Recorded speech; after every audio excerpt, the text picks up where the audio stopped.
आशुतोष मागे पडता पडता वाचला. ए थांब थांब म्हणून आशूने दीप्तीला घट्ट पकडले. हा हा. दीप्तीचे खिदळणे ऐकून आशू अजूनच चिडला. बरं आहे US ला 2 व्हीलर्स नसतात फार, नाहीतर माझं अवघड होतं. डोंट वरी डार्लिंग, मी 4 व्हीलरमधूनसुद्धा तुला पाडू शकते. फार उड्या मारू नकोस. अजून तुला घरून क्लिअरन्स मिळाला नाही. हो, काम तो प्रीतसने ऑलरेडी कर लिया होगा जाने मन. अब दुनिया की कोई ताकत मुझे तुम्हारे साथ MIT जाने से रोक नहीं सकती.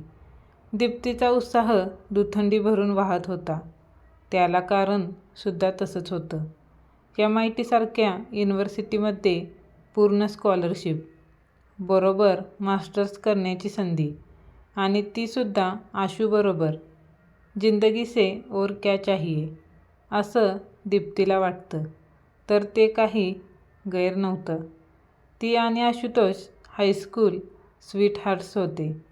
KG पासून इंजिनिअरिंगपर्यंत एकत्र अभ्यास आणि भांडणे करता करता प्रेमात सुद्धा पडले. त्यांच्या पपीलवची दोघांच्याही घरच्यांना पूर्ण कल्पना होती आणि मूकसंमतीसुद्धा. दोघेही हुशार, गुणी आणि सारख्या कौटुंबिक पार्श्वभूमीतले. दादरच्या हिंदू कॉलनीमध्ये लहानाची मोठी झालेली. परंतु त्यांचा MS चा प्लॅन अजून घरच्यांपर्यंत पोहोचलेला नव्हता. आशू घरी डायरेक्ट आणि दीप्ती प्रीतीच्या थ्रू गौप्यस्फोट करणार होती. प्रीती दीप्तीची मोठी बहीण. वयात 3 वर्षाचं अंतर असले तरी दोघी 180 अंश वेगळ्या.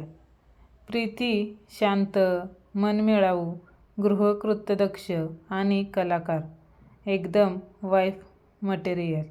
तर दीप्ती दीक्षित उर्फ DD म्हणजे साक्षात टॉमबॉय, खटपटी, चंचल, वेंधळी आणि एकदम बिनधास्त.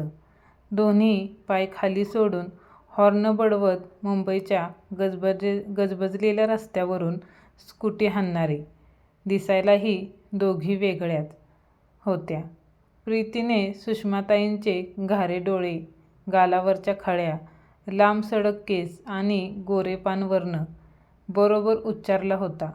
तर दीप्ती म्हणजे सुरेश दीक्षितांची कार्बन कॉपी. नाकी डोळे नीटच, पण कायम अवतारात वावरणारी. JJ स्कूल ऑफ आर्ट्समधून आर्किटेक्ट होऊन प्रीती एका मोठ्या आर्किटेक्चर फर्ममध्ये जॉईन झाली आणि वर्षभरातच भरतने तिला मागणीसुद्धा घातली. दीप्ती इंजिनिअरिंगच्या 2ऱ्या वर्षाला असताना प्रीती आणि भरतचे लग्न झाले आणि तब्बल 3 वर्षांनंतर आदित्यचा जन्म. कोणत्याही टिपिकल मावशी भाच्याप्रमाणेच DD आणि आधीची गट्टी होती. त्याचा डायपर बदलणे आणि त्याला जेवू घालणे एवढे सोडून दीप्ती त्याचं सगळं म्हणजे फक्त मस्ती करायची. त्या दिवशीसुद्धा दीप्तीला कधी एकदा घरी जाऊन आधीला करकचून आवळून त्याच्या पप्प्या घेते असं झालं होतं. घराजवळच्या गल्लीत वळल्यावर दीप्ती आणि आशू चक्रावले. दीप्तीच्या घरासमोर लोकांची गर्दी जमली होती. अस्वस्थ शांतता आणि दीप्तीला पाहून कावरेबावरे झालेले. शेजारी बघून दीप्ती चरकलीच. गर्दीतून वाट काढत वेगाने ती दारापर्यंत पोहोचली आणि आतले दृश्य बघून तिच्या हातातले MIT कडून आलेले इन्व्हिटेशन लेटर तिच्या पायातल्या त्राणासारखेच गळून पडले. गाडीचा ऑटोकॉप परत दाबून दीप्तीने गाडी बंद झाल्याची खात्री केली आणि जड लॅपटॉप बॅग सांभाळत तिने दारावर हळूच टकटक केले. गाडीचा आवाज ऐकून सुषमाताईंनी हलकेच दार उघडले. अलगद आत येऊन दीप्तीने सोफ्यावर अंग टाकले. कधी झोपला? पाण्याचा ग्लास घेऊन आलेल्या सुषमाताईंना दीप्तीने विचारले. झाला तासभर. तुझी वाट बघून रडून झोपला बिचारा. आज खूप काम होतं का? दीप्तीच्या केसांवरून हात फिरवत सुषमाताईंनी विचारलं. नेहमीचंच ते. वेगळं काय त्यात? म्हणत सुषमाताईंचा हात डोक्यावरून हळूच काढून टाकत दीप्ती जागीच उठली. तिचं ते मायेच्या स्पर्शाला टाळणे जाणवून सुषमाताई कळवळल्या. जबरदस्तीत मिठी मारून मुके घेणारी, हक्काने मांडीवर डोकं ठेवून झोपणारी दीप्ती हीच का, असं त्यांना क्षणभर वाटून गेलं. बाबांचा आजचा काय अपडेट?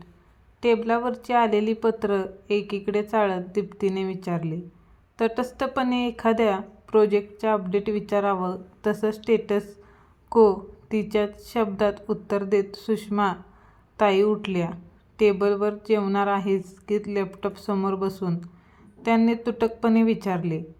टेबलवर आणि लॅपटॉप समोर बसून.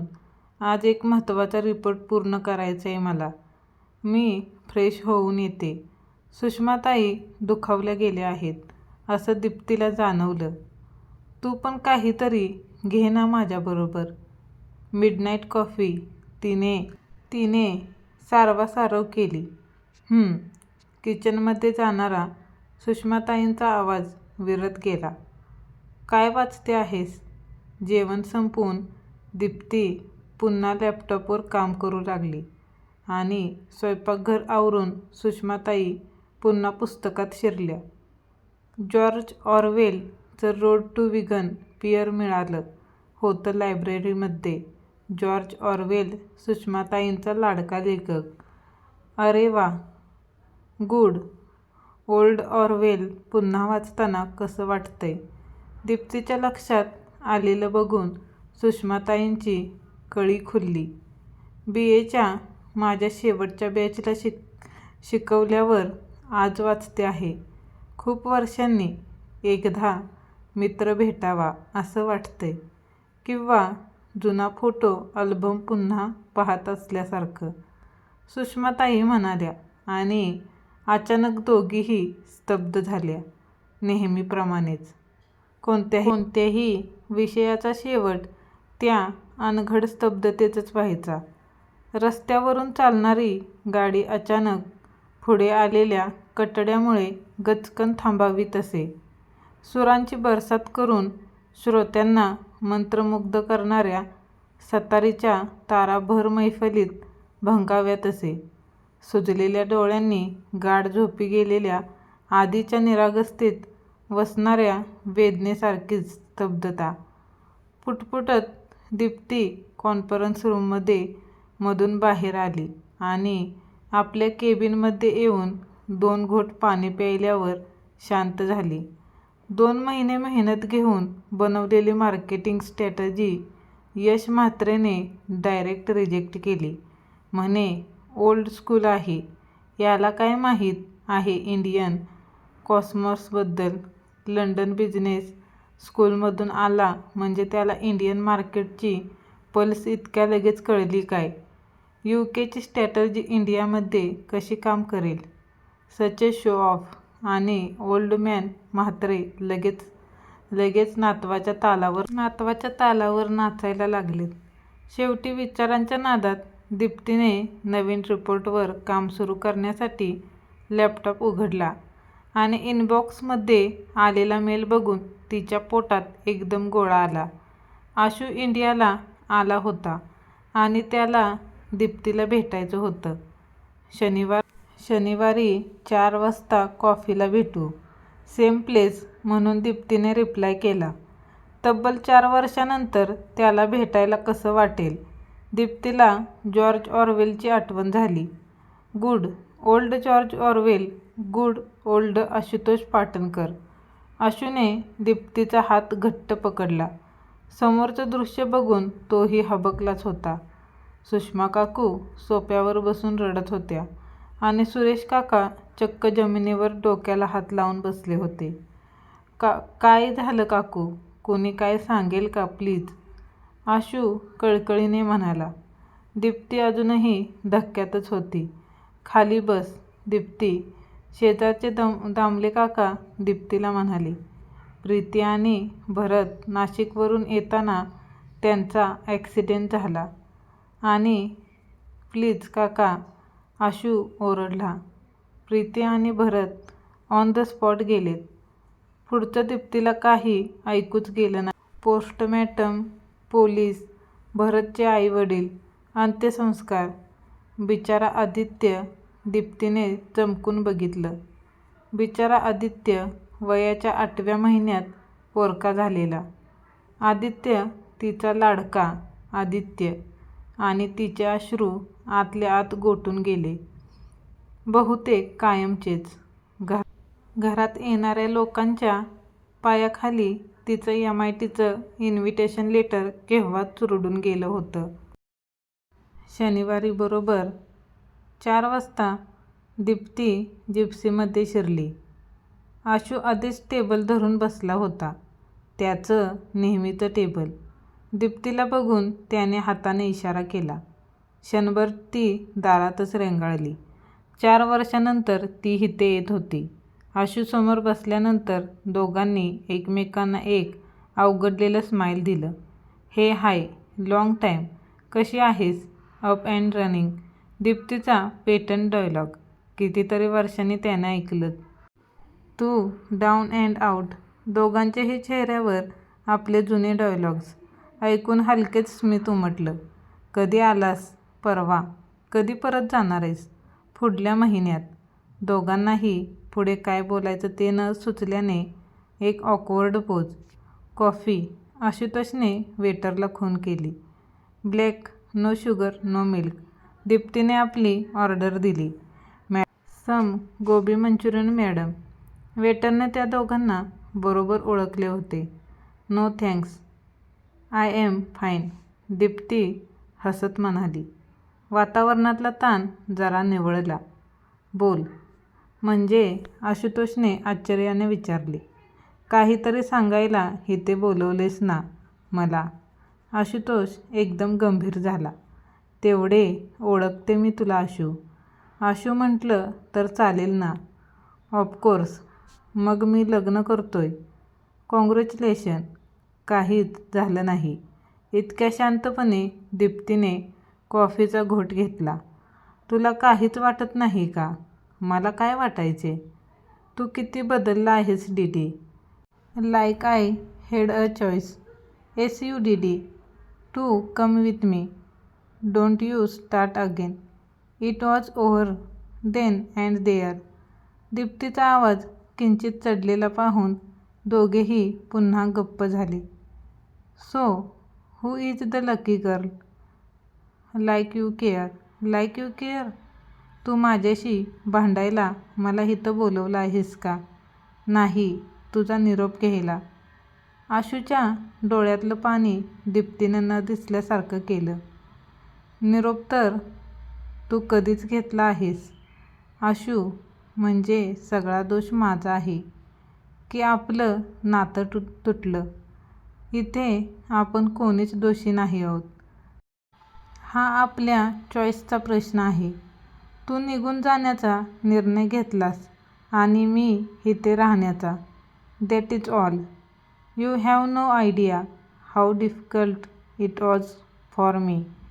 आशू घुसमटून म्हणाला असेल, पण मी तुझ्यासाठी प्रायोरिटी नव्हते.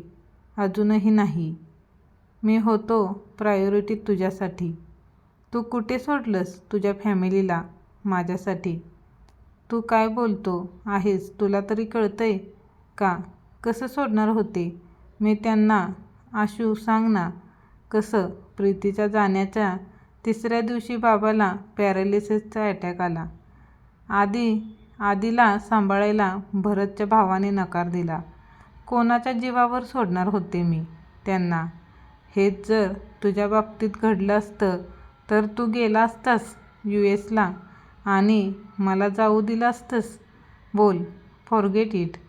तुला तेव्हाही कळलं नव्हतं आणि आत्ताही कळणार नाही. Good bye Ashu. I wish you all the best of life and love. बिलाचे पैसे टेबलवर ठेवून दीप्ती झपाझपा जिप्सीच्या बाहेर आली. एकदाही मागे वळून न पाहता काय म्हणाला आशू? सुषमाताईंनी आशेनं विचारलं.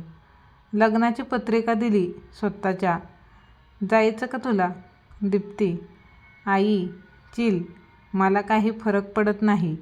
माझ्याकडे आशूपेक्षा हँडसम हंक आहे. हो ना डूड. कडेवरच्या आधीची पापी घेत दीप्तीने विषय बदलला. तू काय ठरवलं आहेस? कसलं? लग्नाचं. कुणाच्या? अगं आधी खूप छोटा आहे अजून. मुद्दाम विषय टाळू नकोस. मग काय करू? मी तुला किती वेळा सांगितलं मला लग्न करायचं नाही म्हणून. पण आई, ह्या विषयावर मला बोलायचं नाही. मी आणि आधी चौपाटीला चाललोय. जेवायच्या वेळेपर्यंत परत येऊ.